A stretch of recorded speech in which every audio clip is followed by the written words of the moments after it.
Ici, je verse 200 ml d'eau dans un bécher. Maintenant, j'ai converti 11,69 g de sel en 0,8 cuillerée de soupe. Maintenant, je vais verser le cuillerée de soupe avec le sel dans le bécher avec les 200 ml d'eau dedans. Maintenant, je vais brasser. Maintenant, j'ajoute 50 ml d'eau dans le bécher pour que je puisse faire la dilution. Ensuite, je vais brasser. Cela est la photo finale de ce qu'on vient juste de faire. Maintenant, je vais vous montrer les calculs que j'ai fait pour le sel.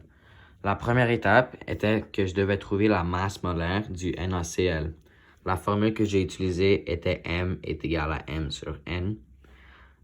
J'ai dit M est égal à 22,99 plus 35,45 car 22,99 est la masse molaire du Na ou le sodium et 35,45 est la masse molaire du chlore.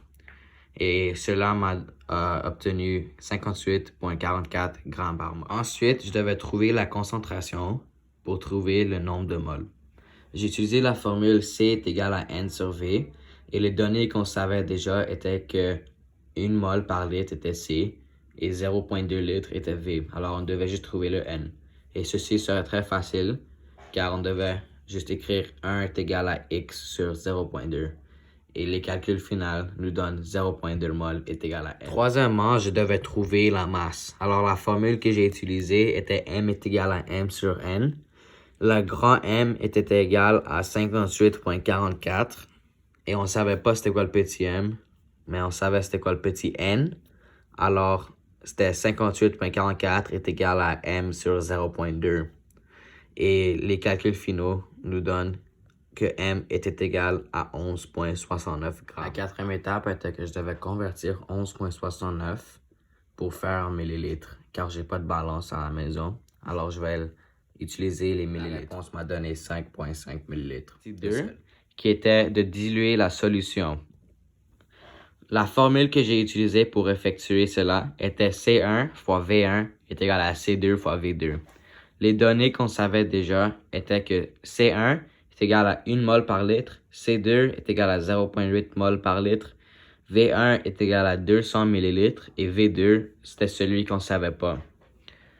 Et ici, c'est les calculs que j'ai effectués et la réponse finale me donne 250. Alors, je devais verser 50 ml de plus pour donner 250. Ici, je vais verser 250 ml d'eau dans le bécher. Ensuite, je vais mettre 7,5 cuillerées de soupe de sucre dans le bécher avec le 250 ml d'eau. Les 7,5 cuillerées à soupe représentent 94,14 grammes de sucre.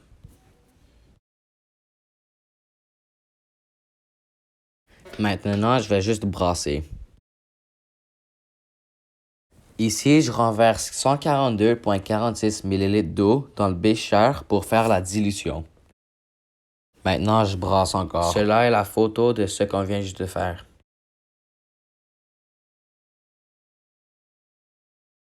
Alors maintenant, je vais vous expliquer ce que j'ai fait pour le sucre. La première étape était que je devais trouver la masse molaire du C12, H22 et O11. J'ai fait la formule M est égal à M sur N et j'ai remplacé les données que je savais déjà, qui étaient CHO sur 1. À la fin de mes calculs, j'ai trouvé la réponse qui était 342,34 grammes. Alors la deuxième étape était que je devais trouver le nombre de moles pour 250 ml. On savait déjà que 1,1 mol est égal à 1000 ml, mais on devait trouver combien de moles est égal à 250 ml. Alors je l'ai remplacé avec un X. Ce que j'ai fait, c'est que j'ai fait 1,1 fois 1000 divisé par 250 et cela m'a donné que X est égal à 0,275 mol. La troisième étape était que je devais trouver la masse de 250 ml. Je savais que 342,34 grammes par mol est égal à 1 mol. Mais je devais trouver combien était égal à 0,275. Alors j'ai mis un X. J'ai fait 342,34 fois 0,275 divisé par 1. Et cela m'a donné 94,14 grammes par 250 millilitres. Ici, je devais convertir 94,14 grammes en millilitres puisque j'avais pas de balance encore. Et la réponse m'a donné 59,21 millilitres dessus. Alors, pour la dilution, c'était le même concept qu'avant, mais avec des différents numéros. Alors, C1 était 1,1 mol par litre, C2 était 0,7 mol par litre, V1 était 250 millilitres et on devait trouver V2. Alors, j'ai fait mes calculs et à la fin, ça m'a donné 392,86 millilitres. Alors, on devait rajouter 142,86 millilitres pour arriver à celui-là.